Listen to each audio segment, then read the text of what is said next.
আসসালামু আলাইকুম। আলহামদুলিল্লাহ, আসসালাতু ওয়াসসালামু আলা রাসূলিল্লাহ ওয়া আলা আলিহি ওয়া সাহবিহি আজমাইন। আউযু বিল্লাহি মিনাশ শাইতানির রাজিম। বিসমিল্লাহির রহমানির রহিম। ওয়া আসাবাতুম মিন মুসিবাতিন ফাবিমা কাসাবাত আইদিয়াকুম। সাদাকাল্লাহুল আযীম। সমস্ত প্রশংসা আল্লাহর জন্য, সমস্ত দুরূদ সালাম বিশ্বনবী নবী মুহাম্মদ সাল্লাল্লাহু আলাইহি সাল্লামের প্রতি। আল্লাহুম্মা সাল্লি আলাইহি আল্লাহুম্মা বারিক আলাইহি। আজ যে বিষয়টি নিয়ে আমরা কথা বলতে হাজির হয়েছি সেই বিষয়টি হচ্ছে করোনা ভাইরাস।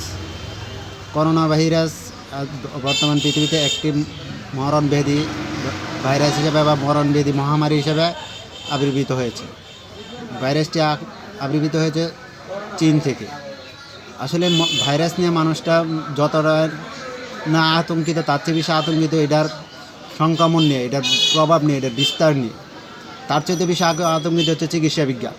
কারণ চিকিৎসা বিজ্ঞান এখন পর্যন্ত করোনা প্রভাব দেখা দেওয়ার পর থেকে নিয়ে এখন পর্যন্ত ভ্যাকসিন নিয়ে তারা খুব চিন্তিত। কিন্তু ভাইরাস পৃথিবীতে আসার আগে ভাইরাসের প্রতিহত নিয়ে কেউ চিন্তিত না। ভাইরাস কেন আসে, কী কারণে আসে, পৃথিবীতে আসার মাধ্যম কী, আর ভাইরাস কেনই বা বিস্তার লাভ করে।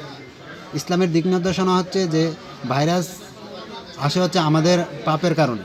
আল্লাহ বলতেছেন যে আমি ওমা আসাবাতুম মিন মুসিবাতিন ফাবিমা কাসাবাত আইদিয়াকুম। তোমাদের উপরে যত বিপর্যয় আসে সেটা হচ্ছে তোমাদের হাতের কামাই করা, আর আমি আল্লাহ অনেক কিছু আছে যেটিকে তোমাদেরকে ক্ষমা করে দিই। ইসলামে ভাইরাসের মূল উদ্দেশ্য থাকে হচ্ছে যে ভাইরাসের মাধ্যমে, রোগ ব্যাধির মাধ্যমে আমাদেরকে সতর্ক করা, আমরা যাতে আল্লাহর পথে ফিরে আসি।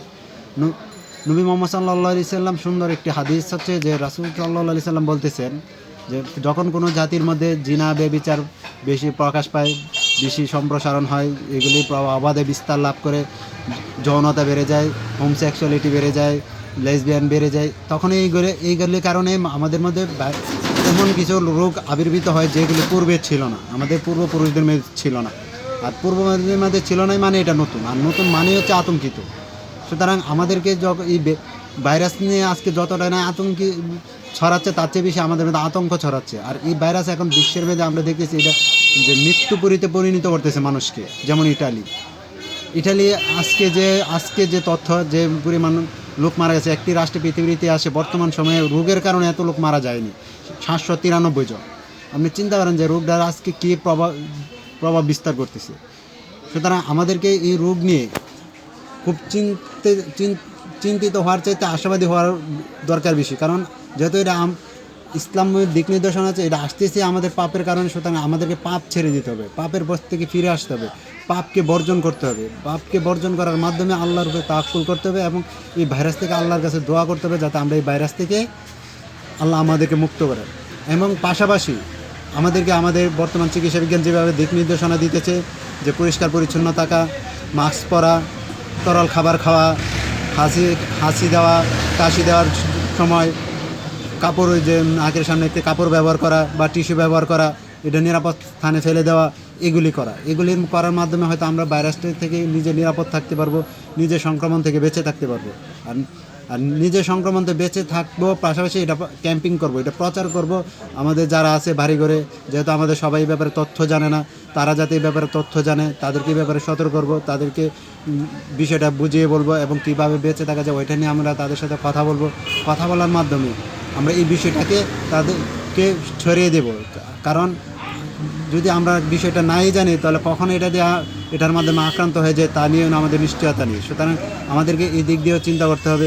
সুতরাং আমরা সকলে মিলে করোনা ভাইরাসের ব্যাপারে আতঙ্কিত না হয়ে, নিরাশাবাদী না হয়ে আল্লাহর প্রতি আশাবাদী হব। আমরা ফিরে আসবো, আমরা পরিচ্ছন্নতার দিকে ফিরে আসবো, আমরা ইমানের দিকে ফিরে আসবো, আমরা আমলের দিকে ফিরে আসবো, আমরা মানবতার দিকে ফিরে আসবো। পৃথিবীতে ভাইরাস আক্রমণ করা বা পৃথিবীতে এই বিপর্যয় আসার অন্যতম একটা কারণ হচ্ছে মানবতা পৃথিবী থেকে হারিয়ে যাওয়া। আজকে পৃথিবীতে বিভিন্ন প্রান্তে আমরা দেখতে পাচ্ছি মানবতা কোন দিকে যাচ্ছে, মানবতার চরম অবস্থানে চলে যাচ্ছে। আজকে আমাদের একজনের প্রতি একজনের মানবতার মান একেবারে শূন্যের কোটায় দাঁড়িয়েছে। সুতরাং আমরা একে অপরের প্রতি এই করোনা ভাইরাসের মাধ্যমে আমরা দেখতে পারতেছি যে মানুষের প্রতি কীভাবে মানবতার হাত বাড়িয়ে দিচ্ছে। সুতরাং শুধু এটা ভাইরাস থেকে বাঁচার জন্য আমরা হাত বাড়াবো না, সবসময় আমাদের মধ্যে যাতে এই রীতিটা প্রচলন থাকে। সে কে হিন্দু, কে মুসলিম, কে মুসলমান, এটা আমাদের দেখার বিষয় না। মানুষ হিসেবে তার হিউম্যান রাইটস অধিকার আছে। সুতরাং আমরা ওইটাকে ভাববো, আর ওইটা আমাদের গুরুত্বপূর্ণ বিষয়। সুতরাং আমরা সব দিক দিয়ে ভাববো আমরা যে কী করে করোনা থেকে বাঁচতে পারি, কী করে করোনার সংক্রমণ যাতে আমাদের বিজ্ঞানীরা এই ব্যাপারে ভ্যাকসিন তাড়াতাড়ি আবিষ্কার করতে পারে সেই জন্য আমরা দোয়া করব। সুতরাং এর মাধ্যমে আমরা এই ভাইরাস থেকে যাতে আল্লাহ আমাদের মুক্তদান করে সেই তৌফিক কামনা করব। সকলে আল্লাহর কাছে দোয়া করব। সুতরাং এই বলে এখানে ভাইরাস নিয়ে কথা বলা শেষ করলাম। সুবহানাকাল্লাহুম্মা ওয়া বিহামদিকা আশহাদু আন লা ইলাহা ইল্লা আনতা আস্তাগফিরুকা ওয়া আতুবু ইলাইক।